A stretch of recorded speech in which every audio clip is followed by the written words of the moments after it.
This is the Note Closer Show, where you get the latest developments in distressed note investing and learn the secrets of how you can control millions of dollars worth of property for pennies on the dollar. Get educated and entertained by someone who has closed thousands of deals and lives to support you in achieving the same. Now, here's your host, CEO of We Close Notes, Scott Carson. Good morning, good afternoon, and good evening, everybody. Welcome to episode 196 of the Note Closer Show. As always, I'm your excitable host, Scott Carson, here with my amazing staff here to the right off screen here. Oh, there we go. Just got to get some things rock and roll. But anyway, hopefully you're doing well. This today is Wednesday. It's hump day. What day is it? It's hump day here in the office. For those that are listening here or watching on the Facebook Live, thanks for joining us. For those that are listening on the podcast, you can always catch the video replays by going to weclosenotes.tv to catch and check those out. But always, thank you for listening. First and foremost, we went over the 32,000 download mark yesterday. Woo! It's exciting. Lots of great stuff going on. But today's episode is about something that happens pretty often. They're called marketing mishaps. And what's the best way I could talk about this with it being politically correct? Sometimes you're just going to screw some shit up, okay? That's the best way I could say that. And when we market on a regular basis, we have really good things. We have bad things that happen. We have some things that just completely just crash and burn and bomb, they're not. Some things they do really well where we get a lot of applause. Some people are excited about it, yay. And then we also get haters that want to, pull a gun out and kind of shoot us, So what I want to go through today is talk about some of the basic marketing mistakes that I see new entrepreneurs, new real estate investors, new note investors make, okay? And I'm going to tell you right now, you're going to screw up. Hashtag that you have to keep in mind is the whole hashtag embrace the suck. Okay? Hashtag embrace the suck is one of the things you got to keep in mind. Because you're not going to do well at first. You're going to do some goofy things. And by messing them at first, it may be you don't use a good infographic, use a grainy image. Maybe take a selfie of yourself and it doesn't come out looking good. But at least you're posting. That's the only way you're going to get better at marketing is by doing it more and more and more and more often. Doing it again and again and again. And you're going to goof up on things. You're going to make things that look ugly. And some things as you just get better at honing in and using different websites, whether it's you're using Paint on your laptop to edit a picture. And I think Nicole almost choked on her coffee when I talked about using Paint versus using like Canva or Photoshop or other things like that out there. There's a lot of great tools you can use to edit photos. You can be really good at making things happen. But one of the biggest mistakes I see starts off really initially. It's the first thing that we as entrepreneurs often do when we're starting off somewhere new. And what's that? It's creating an entity, okay? Come up with a name for your company, okay? You can have the greatest idea. I'm going to come up with limited investments or something like that. And they go out and get the LLC set up or things like that. But they don't see if any of the social media sites are available for that, or they don't see what happens when they do their keyword search to see if limited investments is available, okay? Maybe somebody else owns that website, So there's a website that you need all to use called namecheck.com. Now, it's not spelled exactly as it sounds. It's MANEMECHK.com. There's no E or C in the check. But namecheck.com is a really great tool that we use very often, especially when we're doing one of our fast track trainings or having a mastermind or a class. And what Namecheck allows you to do is allows you to log in. It's a free service. You type in your website. Say what did I say? The fake name is made. Limited investments, and it'll tell you if that domain is available. But it also will tell you if the Facebook, the Instagram, the Blogger, all the social media platforms, if that is taken, if limited investments is available or taken, it lights it up a different color. Green, it's available. Yellow, it's reserved, other things like that. I've had people have the greatest LLC names, but none of the social media was available, which really shoots you in the foot when you can't use Instagram or Facebook or have any of those smart social media platforms to really help you market. So that's one thing that I see people really struggle with. Another thing is they don't change up or tweak up their name a little bit to show things. This is an example of a fail on my part. Okay. We were going to originally call this podcast The Note Show. Okay. Well, I forget that notes are not just pieces of paper or mortgages. Notes are actually just flat up notes. People writing note. There is a note show that somebody does it. Some guys had it for a little while. He's got the Instagram. So that's why we had to readjust it. Nicole had to redo the infographic and do it the Note Closer Show. It's a little bit longer, but it actually fits a little bit better with what we're doing versus the Note Show. Now, another thing that I see a lot of people is they have too long a name. You need to try to make it simple and keep it down. Anytime you can consolidate it to 3 letters too, like WCN, for We Close Notes, okay? That's helpful versus having such a long, weird individual name that doesn't sound very easy. I've got a buddy who has a company called Adamantine Investments. What? Yeah, exactly. Nobody knows adamantine? Adamantine is the metal that Wolverine is made out of. Oh. Okay? I don't even know how to spell it. Well, that's a problem there. I know what you're saying. I love it. I think it because he's a big Marvel fan, but you can't spell it right half the time. So when people are trying to send you emails, they're trying to track you down and stuff like that, it makes it difficult. So you want to try to keep things simple, complete, kind of short as possible, but you also want to make sure it's available. Now, another marketing mishap is you get all excited, but then you don't do anything. You don't send out emails, okay? But emails are the easiest thing that you guys can send out, okay? And I'm talking about using a CRM tool like Infusionsoft. We had Darren Adams on a week ago on the Monday night, Note Night in America webinar. Did a great job. We had him on Note Camp. A lot of people use MailChimp. We started off using MailChimp until our list got big.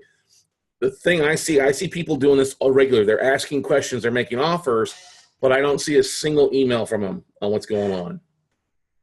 Or I see one email from them and they don't follow up with things, okay? So that's the big marketing mishap, is not setting up a marketing calendar. So, Nicole, I asked you the other day, and this is just straight on the spot here. What was the thing I asked you the other day? I know you're like, oh, what are you talking about? Because I asked you a lot of things throughout the day. Remember, we talked about a marketing calendar. Right. And so we talked about planning out this next year already, right? Correct. Okay. You can I give still don't know what you're asking me. Okay. I'm just saying that it's already a priority 2 months out from 2018 to kind of pre-set up things for our pre-planning our marketing, right? Right.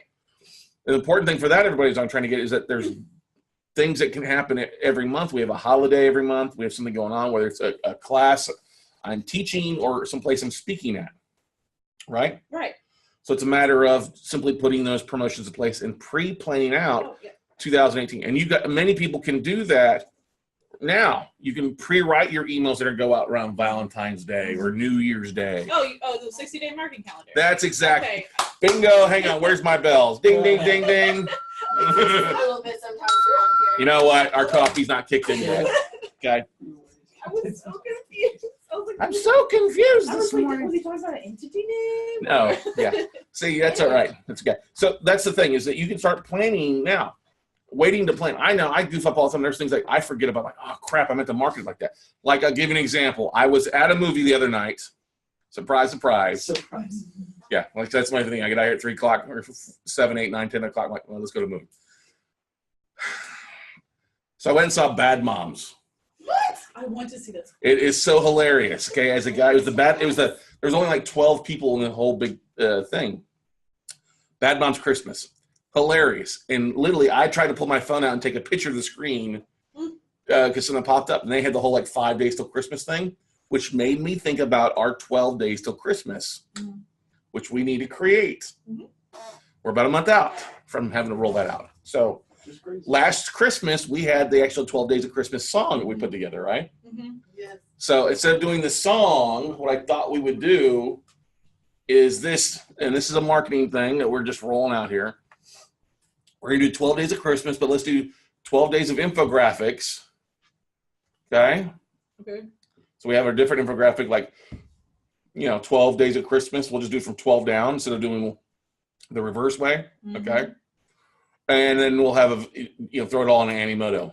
Okay. So it makes it easier. So it's a nice.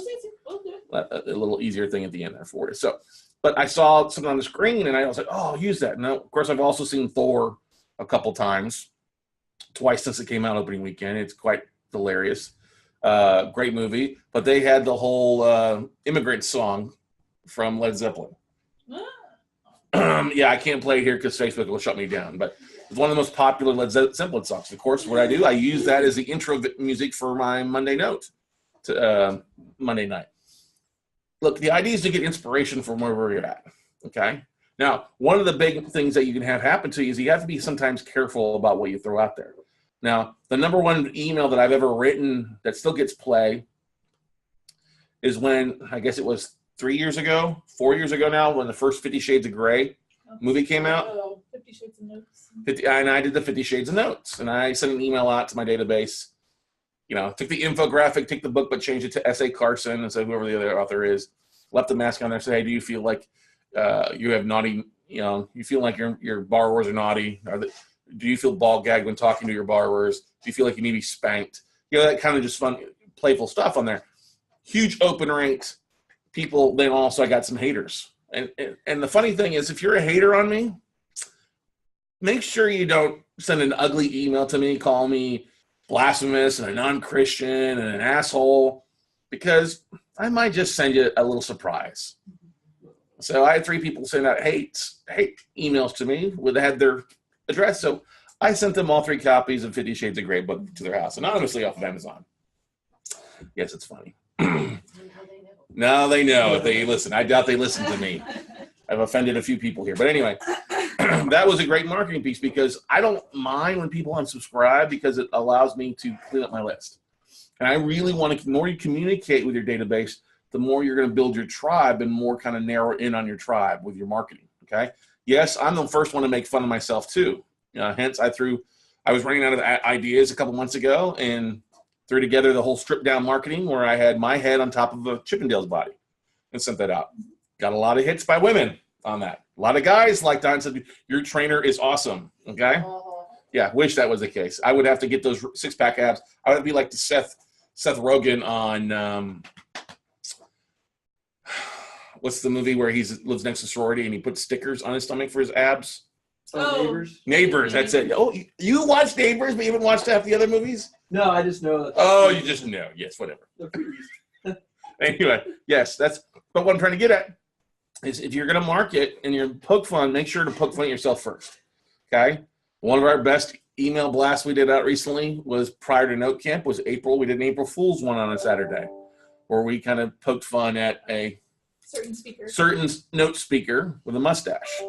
And so we got a lot of good pauses back, but that speaker was upset. Initially was upset, but then said he wasn't.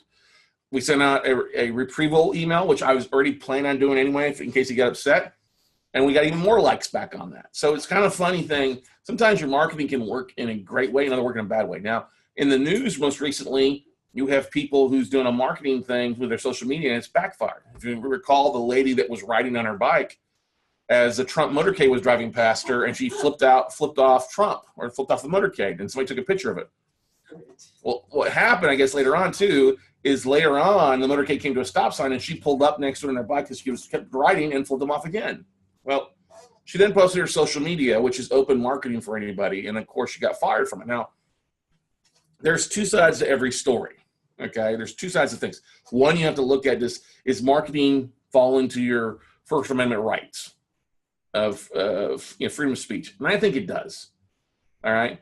But you also have to look at, are you responsible for what you put out there, and if you're going to be working for somebody to fall on some things. So one of the things, we talked about this when you guys were all hired too, right? So be careful what you put on social media, okay? There are 2 things that we don't post on social media, okay? Politics and religion. Amen to that. Yes, Nicole. Politics and religion. That's the bartender's code of a happy bar.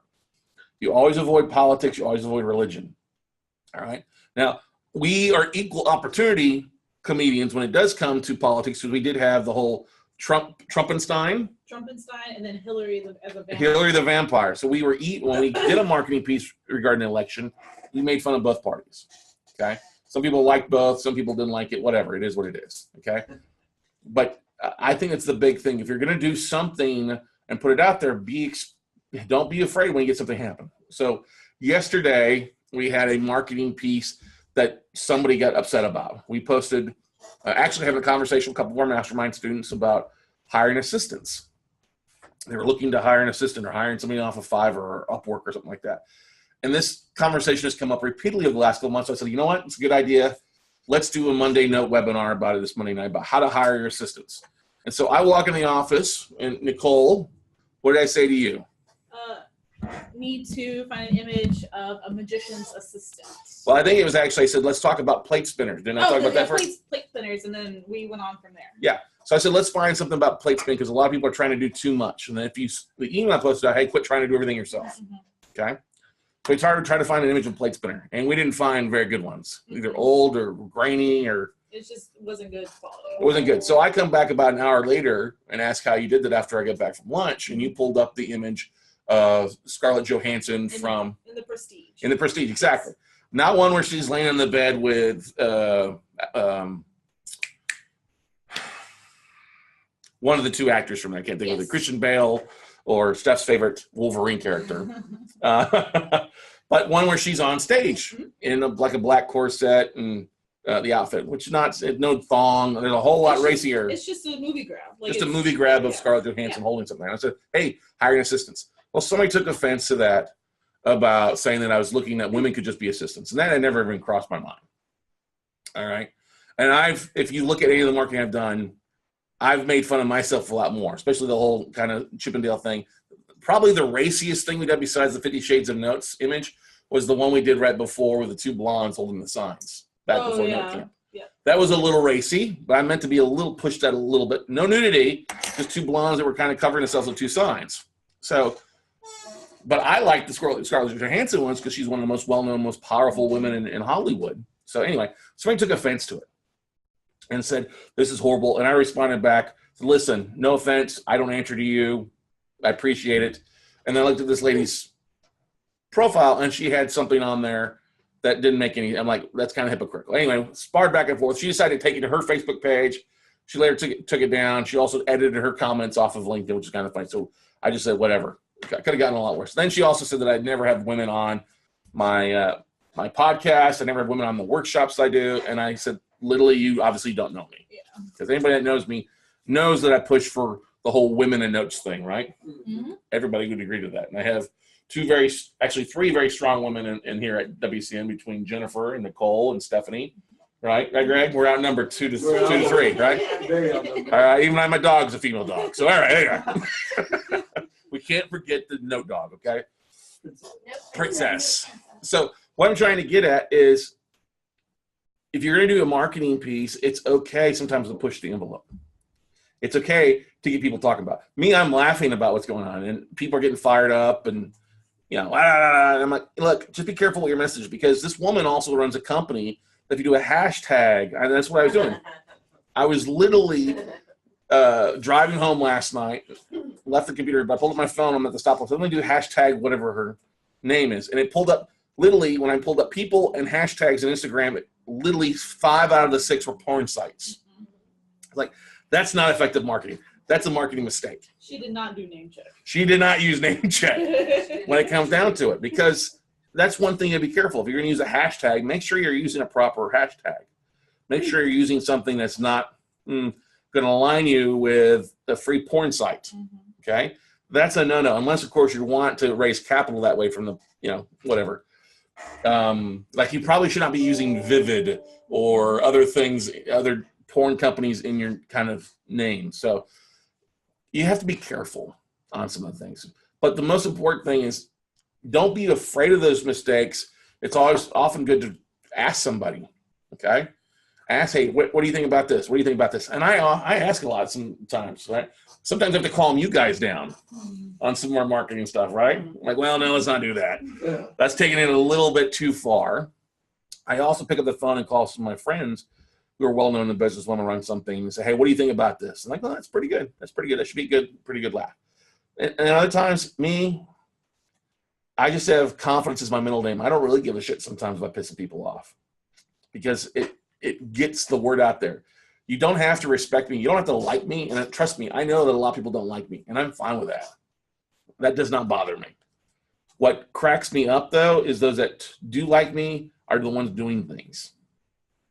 And some people don't like being called out on their shit. And if you're not doing marketing, hey, you're just not in business these days. If you're not posting on Instagram or Facebook or LinkedIn, you're not in business. If you're not sending an email blast out to your database, if you're not coming up with an infographic to drive foot traffic or traffic to your website, you're not doing really anything. If you just having a website doesn't do anything. Okay. And I think people know our branding pretty much for a couple of things. For one, it's green. Get green in everything, which is great, right? Second thing, we're the best in the industry at what we do because we do it on a regular basis. Consistency will beat anything out there. If you do it consistently, do it on a regular, and that's with anything in life. Consistently making offers, consistently doing workouts, consistently networking, consistently attending your local area, consistently sending an email, consistently going on to LinkedIn and connecting with people every day, adding to your database, breeds success, okay? And that's the only way that you get better at things. I mean, I get ideas all the time. That's why I love going to movies. I love going to listening to comedy clubs or comedians and things like that. I got a couple ideas from Eddie Griffith in Vegas last week. Not that I can use, but some stuff that I'm going to save in my pocket for some things later on, okay? You have to realize that marketing is just maybe not all about you, but it is about what's going out there. And yes, sometimes you will push the envelope and you will cross the line. The best thing is to say, listen, hey, my bad. That's not what I intended it to be. I can see where you're going. And I can honestly see a little bit of the person get upset. So, okay. So you know what? What's the first thing I told Nicole to do today when we came in? Photoshop your head on. Put my Photoshopped head on top of Scarlett Johansson's body. And last night at the movie theater, Steph and I even talked about me getting dressed up in drag and doing not going to do that. It's a little ugly, but be kind of funny though. I don't know. I don't think anybody wants to see me in drag. It's been it's been almost 20 years since I dressed in drag. 1998. Halloween 1998, I dressed up as a woman. Fishnet stockings, wig. I was actually waiting tables at the Gristmill. I made a lot of tips that night, I'll tell you that. I had a trainee who I just sat and had fun with the crowd. So question I want to ask is, do we have any comments, Nicole, from anybody out there, people laughing? We have plenty. We have plenty. So, Laura Blum, she says, guilty as charged. I need to preset emails for promotions. Mike Bassard says, you guys kill it with the marketing. I think it's super helpful to keep reminding everyone, which you intentionally do frequently, to start with the little things and do regularly and keep building. Thank you, Mike. Thank you, Laura. Jeffrey Wolf, excuse me. He asked, do you send the haters glitter bombs? No, I don't do glitter bombs. We've talked about some other things to send out here. There is a company that does send animal excrement. I was thinking about the gummies. Yeah, a bag of blank. Yeah, no, we don't. No, the most thing I've done was attending the books on the 50 Shades of Grey. I'm at the point where I'm not going to spend any more money on that, people, just to make myself feel good. Energy. Yeah. Eric Hyde says, this episode definitely hits home for me. I try to do way too much and need help scaling. Okay. Scaling way too fast. Stephanie says, scroll up a little bit. In this climate, it's completely irresponsible to take a piece of content completely out of context, share it with a biased approach just so you can have to force it to fit an agenda. It's a waste of time and takes away from the issues. Grow up. Yeah, Steph was great because the lady that hated on my piece last night literally went out and said it to her, shared the thing to her database and said, oh, this guy posted to an all-male audience. And I'm like, first off, my audience is not all male. It's literally right at 55% women, 45% men. And she did know that we definitely praised one of our women in notes earlier that day. Yeah, totally. Yeah. We were big advocates of women in notes, or Gail Greenberg's. I mean, we've had a lot of people on. Katie Moton was on the podcast a while back. Great job. People we've had on the workshops, from Sue Nelson to Kathy Jeffs to Donna Bauer to Kimberly Banks Fawcett to Liz Brimmer Smith to Cynthia Faulkner to Stephanie Goodman being the MC of the second room to Belinda Savage to the Questies, Ingrid and Anne Marie and Beatrice and Rebecca and all them over there. I could go on and on about all the people that we have helped promote in women. We had Karen Peterson on the podcast a while back. We had, we had Gail Greenberg on as a member there. So everybody knows that we are very equal opportunity. We actually push women. I'm a big advocate because actually women have an easier time with buying notes because it is such a male-driven society. I've seen many times I've talked to asset managers, and when I called, they wouldn't give me the time of day. Or when Steph would call, they would talk to them. Or somebody else, another female call, they would talk to them. So just say that I'm misogynistic and say, yeah, that's kind of a false thing to say. But you obviously don't know me, which is quite all right. But anyway. Laura Blanc added, "You're the best. I just recommended you in your videos this morning." Thank you, Laura. Stephanie said, "No, Jeffrey, that wouldn't be fair to the poor glitter bomb." Jason Bible is repping it from H-Town. Yeah, repping it from H. Jason Bible knows what I'm talking about. He's part of the what do we call him? The romper, the rehab romper crew. Our buddy down there, you know. Look, it's okay to get hated on. You're only 33% people are going to love you. 33% are going to hate you. Obviously, this woman fell on the hate side, which is okay. But it is what it is. It doesn't stop us from having some fun with things. Now, Laura brings up a good thing, and so did Eric Hyde, about having to schedule some things. There are 2 tools that you can use right now. Actually, Laura and Eric, especially right now, learn to use either Hootsuite or Buffer. Okay? Both are free. Okay, we use Buffer here. Nicole's editing Buffer this morning on some stuff. So actually, Nicole, you want to talk about a little bit about some of the things that we do with Buffer here real fast? So I just schedule a lot of the posts that go out. I make a marketing calendar, decide what contents I'm going to put, and I'll put it on to Buffer. It's really nice because they give you times that they look at the algorithm on your Facebook, and they decide, well, which people, or how much do you get the most traffic? So they put those times on there, and you can put your content in that time, and you'll get more likes, you'll get more hits, you'll get more investors. And you can also pre-schedule it so it automatically happens while you're not even there. Yep. So she has it set up now, from speaking, where a post comes in at 9 o'clock in the morning, also one at 9 at night too.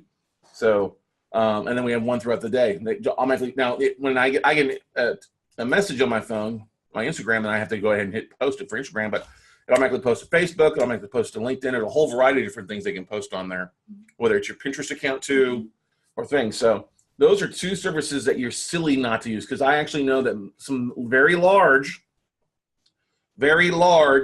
marketing firms, like our friend Christy Whites with Serving Social, who was a guest in the podcast, and also another female guest on NoteCamp, uses that extensively with her clients. She sets up different Buffer programs, Buffer accounts for each of her clients, and then pre-schedules the things that go out. Has one heavy-duty, I guess you could say, brain dumping session where they come up and brainstorming and figure out the map, set it up, boom, schedule it, and forget it. And then you can still go in and edit things individually as things pop up. Like if a tragedy pops up, you don't want something to pop up. Oh, like if you're, we use Homie the Clown. Yep. All right. One of our edgy things is when there was those clown killings going on. People were dressing up clowns. We waited a couple of weeks, and then we posted the Homie the Clown thing, and there's no clowns going on there. People found it pretty hilarious. Now, if we would have done it the day of it, a little insensitive. Yeah. Nicole's like, are you sure? I'm like, trust me, it'll be okay. Sure enough, it was quite okay. All right. What's sad is a lot of people didn't know who Homie the Clown was, including you 3. I knew.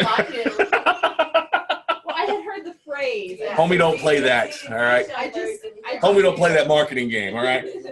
So going back to marketing mistakes, look, the biggest mistake you can make is not to focus on it. Our good buddy Dan Zatofsky, who's been a guest on here, as his business has grown, he's been speaking more and more rehab stuff like that. Dan has struggled a little bit with getting marketing on a regular basis because he's speaking, he's spending time in Memphis and out Birmingham looking at deals. He doesn't have the time to post a lot of stuff individually, so he's hired somebody finally. About time. Mm-hmm. Okay. He hired somebody to originally come and help with some videos, but I guess they didn't help him with his marketing. Look, hiring somebody, and I think Lisa Woolshine actually was doing some of his marketing back in, hi Lisa, if you're listening. And Lisa was picking our brains in February when we were in New Jersey about some of the things that we use. And look, it's a pretty, honestly, on some of the marketing tools, we don't spend that much time. We spend more time on like Facebook ad promotions. Mm-hmm. But when it comes to the programs we use, Buffer, we have a paid account for Buffer. We have a paid account for Infusionsoft, obviously. That's probably the biggest thing every month that we spend money on for that. And we used a lot of dollar images off of Canva. The images you use for the podcast and things like that, what do you use? Where are you getting all those photos from? With like I thought it was a shark jumping out of the water the other day for the podcast, but it's a whale. Yeah. I have a secret stash of stock images that aren't really stock. You know, they're just they're different from the regular stock photos that you see. They're good. I really love them. So that's the thing. There's a lot of stock photos. There's a lot of different things out there. Canva is great because it gives you. Then we use lead pages. We use a whole variety of different things out there for some stuff. But honestly, do you think we spend $1,000 on the programs we use? Maybe a little less, but maybe over half of that's going to be either Infusionsoft and MailChimp, and we add in Sumo and Mobit.